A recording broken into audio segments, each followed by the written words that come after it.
সারা দেশে অনির্দিষ্টকালের জন্য মোবাইল ফোনের দোকান বন্ধ রেখেছেন ব্যবসায়ীরা। আজ রোববার সকাল থেকে শুরু হওয়া এই কর্মসূচিতে ঢাকার বড় বড় সকল মোবাইল মার্কেট সহ দেশের অধিকাংশ মোবাইল ফোন দোকান বন্ধ দেখা গেছে।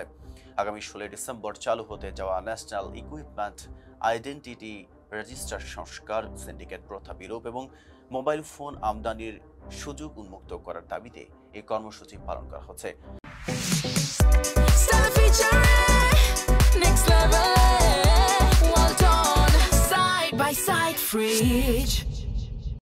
এদিকে ব্যবসায়ীরা জানিয়েছে, দাবি না মানা হলে বাংলাদেশ টেলিযোগাযোগ নিয়ন্ত্রণ কমিশন কার্যালয়ে ঘেরাও করা হবে। শনিবার রাতে বাংলাদেশ মোবাইল বিজনেস কমিউনিটি এই কর্মসূচি ঘোষণা দেয়।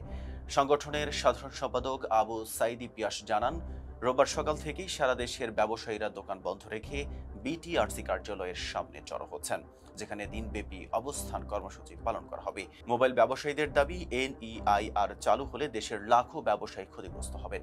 নতুন নিয়মের ফলে কেবল একটি বিশেষ গোষ্ঠী লাভবান হবে এবং অতিরিক্ত কর ও নিয়ন্ত্রণের কারণে গ্রাহক পর্যায়ে মোবাইল ফোনেরও দাম বেড়ে যাবে। ব্যবসায়ীরা অভিযোগ করেন, বাজারের 70% বেশি অংশীদারিত্ব থাকা ব্যবসায়ীদের সঙ্গে কোনো আলোচনা ছাড়াই হঠাৎ এনইআইআর বাস্তবায়নের সিদ্ধান্ত নেওয়া হয়েছে, যা বাজারে চরম অস্থিরতা সৃষ্টি করছে। তাদের দাবি, দেশে প্রায় 25,000 মোবাইল ব্যবসা প্রতিষ্ঠান রয়েছে এবং এর সঙ্গে জড়িত 20 লাখেরও বেশি মানুষ জীবিকার জন্য এই খাতের ওপর নির্ভরশীল। স্টকে থাকা কোটি কোটি টাকার হ্যান্ডসেট 16 ডিসেম্বর আগে বিক্রি করা সম্ভব নয়। এনবিসিবির নেতারা বলেন, বর্তমান কাঠামো অনুযায়ী এনইআইআর চালু হলে শুল্ক কমানো বা বাড়ানো কোনো নীতিতেই বৈধ উপায়ে ফোন আমদানি সম্ভব হবে না।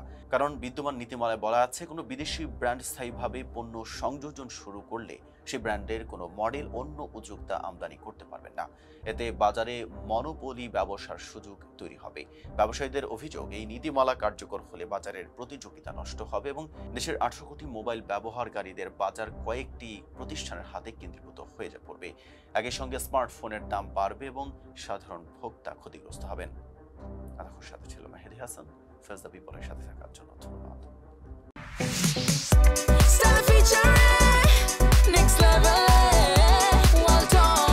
Side by side fridge.